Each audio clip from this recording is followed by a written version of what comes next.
Hello दोस्तों, नमस्कार। हम फिर से आ गए हैं एक नए वीडियो के साथ में। लास्ट वीडियो में हमने बात करी थी कारक के प्रकार, कारक की परिभाषा और कारक की विभक्ति के बारे में, जो आपको बहुत ही पसंद आया था। तो आज हम बात करेंगे यानी कि कारक के जो प्रकार है उनको पूरा डिटेल्स में समझेंगे। तो बने रहे वीडियो के साथ में। और वीडियो शुरू करने से पहले आप हमारे इस चैनल को सब्सक्राइब करके बेल आइकन को जरूर दबाएं, ताकि जो भी वीडियो हम अपलोड करें उसका नोटिफिकेशन सबसे पहले आप तक पहुंच जाए। तो आइए वीडियो शुरू करते हैं। सबसे पहले हम बात करेंगे कर्ता कारक के बारे में। तो कर्ता कारक, देखो, कर्ता कारक की परिभाषा समझने से पहले हम इसके अर्थ को ले लेते हैं। यानी कर्ता का अर्थ क्या होता है? सिंपल है, कर्ता यानी कि करने वाला, यानी कि जो भी कार्य करता है उसे हम क्या कहेंगे? कर्ता कहेंगे। सिंपल है। इसका अर्थ क्या होता है? तो अर्थ होता है कार्य करने वाला, कार्य करने वाला, यानी कि जो क्रिया करता है उसे हम क्या कहते हैं? कर्ता कहते हैं। अब लेते हैं इसकी परिभाषा। तो परिभाषा क्या होती है?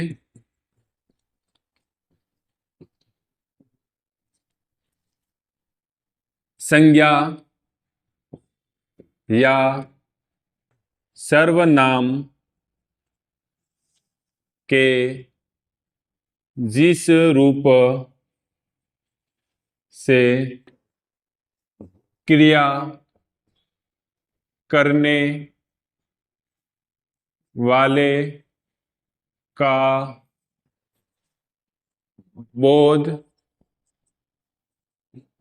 हो उसे कर्ता कारक कहते हैं। सिंपल है। यानी संज्ञा या सर्वनाम के जिस रूप से क्रिया करने वाले का बोध हो उसे कर्ता कारक कहते हैं। यानी कि वाक्य में जो क्रिया करता है वही शब्द क्या कहलाता है? कर्ता कारक। अब इसके विभक्ति की अगर हम बात करें कि इसकी विभक्ति क्या होती है, तो कर्ता कारक की जो विभक्ति होती है वो होती है ने। क्या होती है? ने। यानी कि कोई भी वाक्य है, जैसे मैंने लिखा राम ने रावण को मारा, ठीक है। अब यहां पे क्या लिखा हुआ है? ने लिखा हुआ है। तो हम समझ गए, यानी कि ने से जस्ट पहले जो शब्द है वो कारक शब्द है, ठीक है। और कारक कौन सा है? यहां पर कर्ता कारक है। कैसे पता चला? क्योंकि यहां पर क्या लिखा हुआ है? ने लिखा हुआ है, ठीक है। और क्यों पता चला कि कर्ता कारक क्या होता है? यानी कार्य करने वाला। तो यहां पे मारने का काम किया, और मारने का काम किसने किया? राम ने किया, ठीक है। तो इसका मतलब राम क्या हो गया? कर्ता कारक। कैसे पता चला? ने से पता चला, ठीक है। लेकिन अगर मैं एक और यहां पे वाक्य लिखूं कि राम पानी पी रहा है, ठीक है। अब यहां पर तो ने लिखा हुआ नहीं है। अब ने नहीं लिखा हुआ है तो हमको कैसे पता चला कि यहां पर जो कारक है इसमें, राम में, वो कौन सा कारक है, या फिर पानी में कौन सा कारक है? हमको कैसे पता चलेगा कि इसमें कारक इसमें है या इसमें? मैं आपको बोल दूं कि इसमें कर्ता कारक है, लेकिन पता कैसे चलेगा? क्योंकि यहां पर तो ने लिखा हुआ नहीं है। तो हमें कैसे पता कि इसमें, इस राम में कर्ता कारक है? तो परिभाषा क्या कहती है? संज्ञा या सर्वनाम के जिस रूप से क्रिया करने वाले का बोध हो।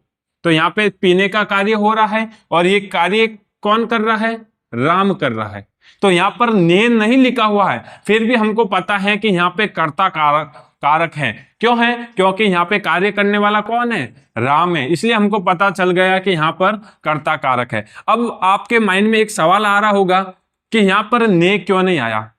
अगर विभक्ति नहीं है तो हम कर्ता कारक को कैसे प्रयुक्त करते हैं? तो देखिए, ने के लिए एक लाइन है जो हमेशा याद रखना, ठीक है। विभक्ति ने का प्रयोग सिर्फ भूतकाल वाक्यों के लिए होता है। भूतकाल वाक्यों में होता है।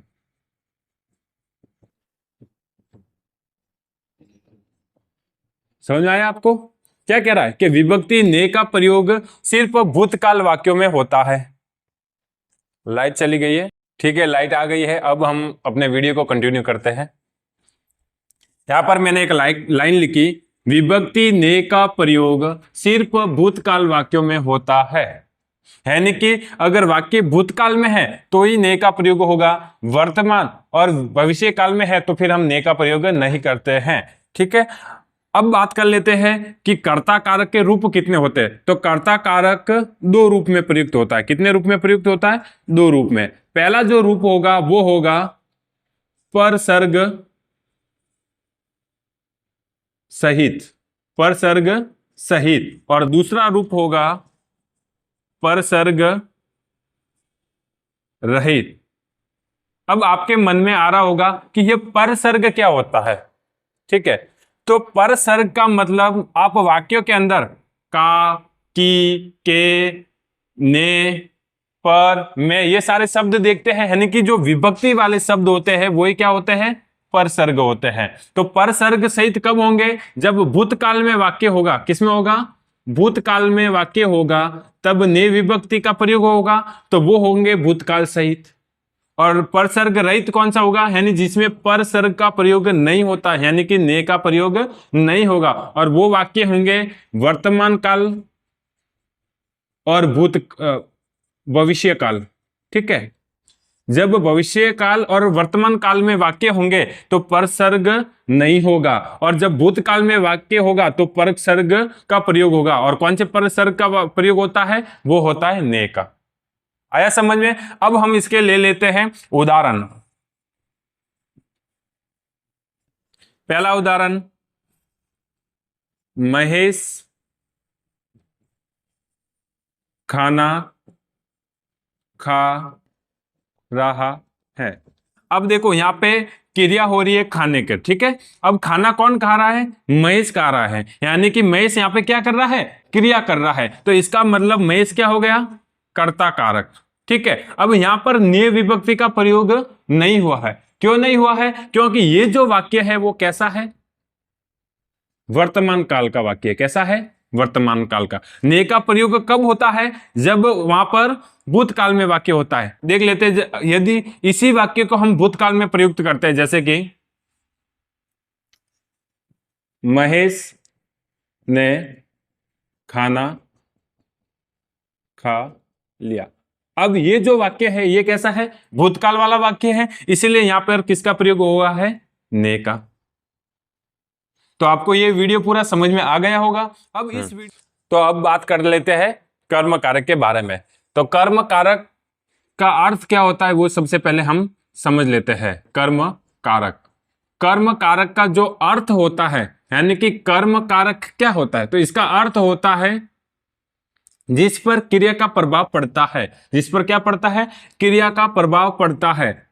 जिस पर क्रिया का प्रभाव पड़ता है, क्रिया का प्रभाव पड़ता है। अब अर्थ से समझ में आ गया होगा कि इसकी परिभाषा क्या बनेगी, क्योंकि इसी को लेकर हम इसकी पूरी परिभाषा बनाएंगे। तो परिभाषा की हम बात कर लेते हैं।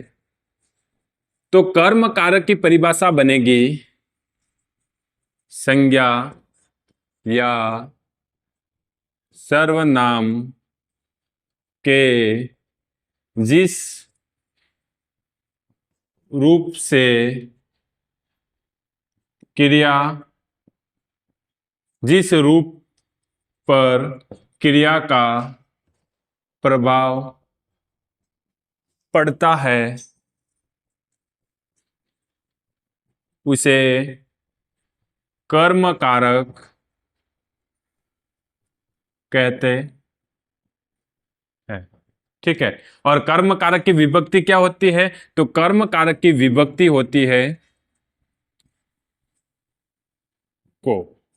कर्म कारक की विभक्ति क्या होती है? को। यानी कि संज्ञा की कर्म कारक की परिभाषा हम पढ़े, संज्ञा या सर्वनाम के जिस रूप पर क्रिया का प्रभाव पड़ता है उसे कर्म कारक कहते हैं। ठीक है, इसकी विभक्ति क्या होती है? तो वो होती है को। अब को का भी देखो, को विभक्ति का प्रयोग का होता है, तो ये भी ध्यान रखना बहुत ही जरूरी है। तो एक लाइन है, विभक्ति को का प्रयोग, विभक्ति को का प्रयोग सिर्फ सजीव के लिए किया जाता है, सजीव के लिए किया जाता है, निर्जीव के लिए नहीं, निर्जीव के लिए नहीं। यानी कि जो हम वाक्य बनाते हैं उसमें शब्द यदि सजीव है तो हम को का प्रयोग करेंगे, और यदि जो कर्म है वो कैसा है, निर्जीव है, तो हम को का प्रयोग नहीं करते हैं। देखो अगर मैं यहां पर एक उदाहरण लिखता हूं, देखो ये वाक्य है, राम विद्यालय जाता है। अब देखो यहां पर ने भी नहीं है, लेकिन विद्यालय जाने का काम कौन कर रहा है, राम। यहां पर ने नहीं है, हमने पढ़ा था कर्ता कारक में, ठीक है, यानी भूतकाल होता है तभी ने का प्रयोग होता है, तो यहां पर ने का प्रयोग नहीं है, फिर भी हमको पता है कि ये जाने का काम कौन कर रहा है, राम कर रहा है। इसका मतलब राम तो हो गया इसमें कर्ता कारक। अब बात कर लेते हैं विद्यालय, राम विद्यालय जाता है, ठीक है, तो ये जाने का जो प्रभाव है, वो क्रिया का जो प्रभाव है वो किसके ऊपर है, विद्यालय के ऊपर है। इसका मतलब विद्यालय शब्द यहां पर क्या है, कर्म है, ठीक है। राम कहां जा रहा है, विद्यालय जा रहा है, ठीक है। अब यहां पर देखो को का प्रयोग नहीं हुआ है, क्यों नहीं हुआ, क्योंकि विद्यालय कैसा है, निर्जीव शब्द है, कैसा है, निर्जीव शब्द। विभक्ति को का प्रयोग सिर्फ सजीव के साथ, यानी सजीव के लिए किया जाता है, निर्जीव के लिए नहीं, तो विद्यालय क्या है, निर्जीव है, इसलिए यहां पर को का प्रयोग नहीं किया। और यदि ये क्या होता, सजीव होता, तो यहां पर को का प्रयोग करते। जैसे एक वाक्य था, राम ने रावण को मारा, यही एक वाक्य है। अब इस वाक्य में देखो, ये तो राम तो कर्ता कारक हो गया, अब रावण देखो जिंदा था, जिंदा था इसलिए तो उसको मारा गया, तो जिंदा है तो इसका मतलब वो सजीव है, और सजीव है इसलिए किसका प्रयोग हो रहा है, को का प्रयोग हो रहा है। और यदि ये निर्जीव होता तो यहां पर को का प्रयोग नहीं होता।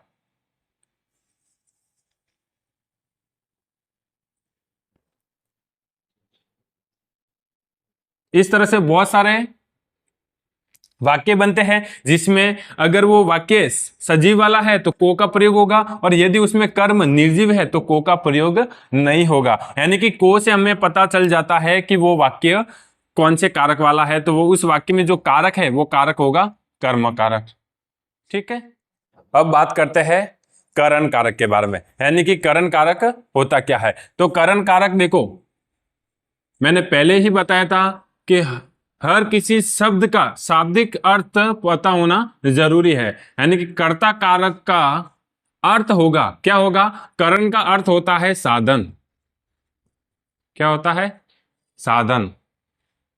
यानी कि हम जिस साधन से क्या करते हैं, कार्य करते हैं, तो ऐसी स्थिति में जो शब्द हम साधन के लिए प्रयोग हो रहा है ना, वो साधन क्या कहलाएगा, करण कारक कहलाएगा। अब हम इसके परिभाषा की बात कर लेते हैं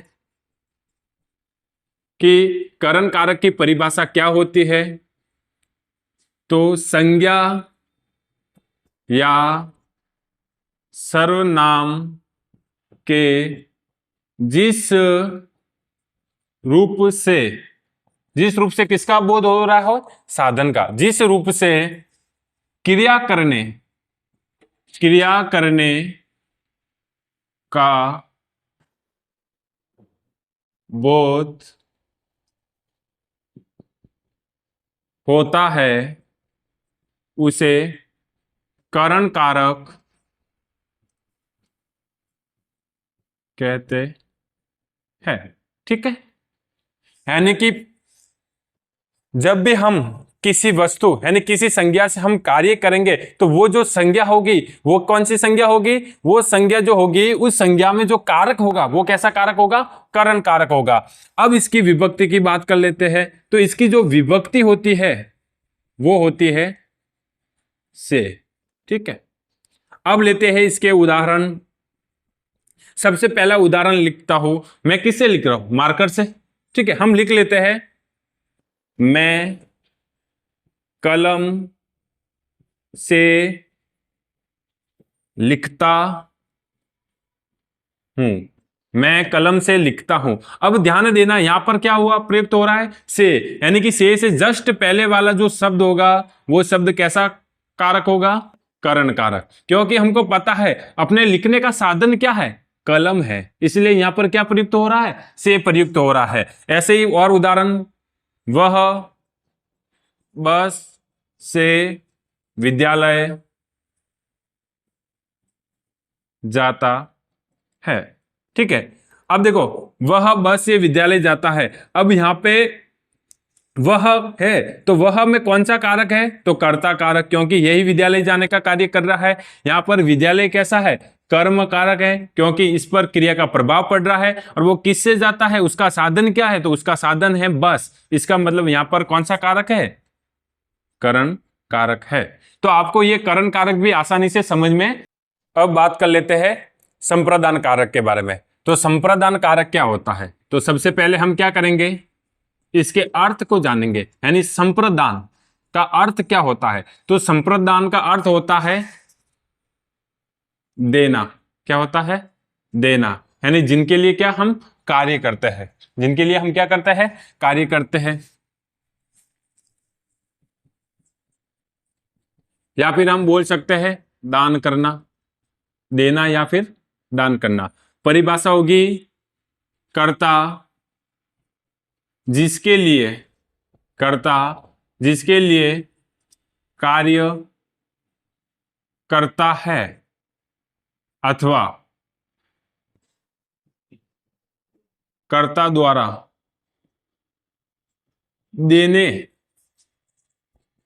देने का बोध हो रहा है, देने का बोध होता है, तो उसे संप्रदान कारक कहते हैं। ठीक है, अब बात कर लेते हैं इसकी विभक्ति। तो विभक्ति देखो, इसकी जो विभक्ति होती है, एक तो होती है के लिए, ठीक है, और दूसरी जो विभक्ति होती है वो होती है को। अब आपके माइंड में सवाल आ रहा होगा कि को विभक्ति तो कर्म कारक की विभक्ति है, तो हमें कैसे पता चलेगा, यानी कि अगर हम को विभक्ति को देखते हैं तो हमें कैसे पता चलेगा कि ये संप्रदान कारक है या फिर कर्म कारक है। तो इसी को हम अभी समझ लेते हैं। सबसे पहले एक उदाहरण ले लेते हैं हमने, ठीक है, कि सैनिकों ने देश के लिए बलिदान दिया, सैनिकों ने देश के लिए बलिदान दिया। अब यहां पर देखो के लिए ये आया है, तो सैनिकों ने किसके लिए काम किया, देश के लिए काम किया। परिभाषा पे क्या कह रही है, कर्ता जिसके लिए कार्य करता है, तो यहां पर कर्ता कौन है, सैनिक कर्ता है, और ये किसके लिए कार्य कर रहे हैं, देश के लिए। इसके लिए से ही हमें पता चल रहा है कि देश इसमें कौन सा कारक है, संप्रदान कारक। कौन सा है, संप्रदान कारक, क्योंकि देश के लिए ही हम ये क्या कर रहा है, कार्य, यानी कि देना और दान करना, यानी संप्रदान करना कौन करता है, कर्ता करता है, और संप्रदान जिसके लिए किया जाता है उसी शब्द को हम क्या कहेंगे, संप्रदान कारक। ठीक है, तो सैनिकों ने देश के लिए बलिदान दिया, तो यहां पर सैनिक तो हो गए कर्ता कारक, और देश इसमें क्या हो जाएगा, संप्रदान कारक। अब इस को विभक्ति से कैसे पता चलेगा कि कर्म कारक है या फिर संप्रदान कारक, तो विभक्ति लेते हम, मां ने बच्चों को खाना दिया। ठीक है, अब परिभाषा को देखो ध्यान से समझेंगे तो इसमें क्या कह रहा है, अथवा कर्ता द्वारा देने का बोध होता है। तो यहां पर मां के द्वारा खाना दिया जा रहा है, इसका मतलब देने का बोध हो रहा है। तो यहां पर जो को है, ठीक है, यहां पर जो को है, इस को से पता चल रहा है कि यहां पर बच्चों में कौन सा कारक है, तो वो है संप्रदान कारक। कैसा है, संप्रदान कारक, क्योंकि यहां पर मां ने बच्चों को खाना दिया, यानी कि देने का बोध हो रहा है। और यदि देने का बोध नहीं होता तो इस को से पहले जो भी हमारे पास शब्द होता तो वो होता क्या होता, कर्म कारक। कौन सा होता, कर्म कारक। लेकिन यहां पर देने का बोध हो रहा है, इसलिए यहां इस को से पहले जो शब्द है उसमें कौन सा कारक है, संप्रदान कारक है। ठीक है, तो आपको संप्रदान कारक भी समझ में आ गया होगा। इसी तरह से इसके आगे वाले कारक अपादान कारक, संबंध कारक, अधिकरण कारक और संबोधन कारक हम अगले वीडियो में पढ़ेंगे। अगर ये वीडियो आपको अच्छा लगा हो तो कमेंट करके जरूर बताएं और इस चैनल को सब्सक्राइब करके बेल आइकन को जरूर दबाएं ताकि जो भी वीडियो हम अपलोड करें उसका नोटिफिकेशन सबसे पहले आप तक पहुंच जाए। Thank you.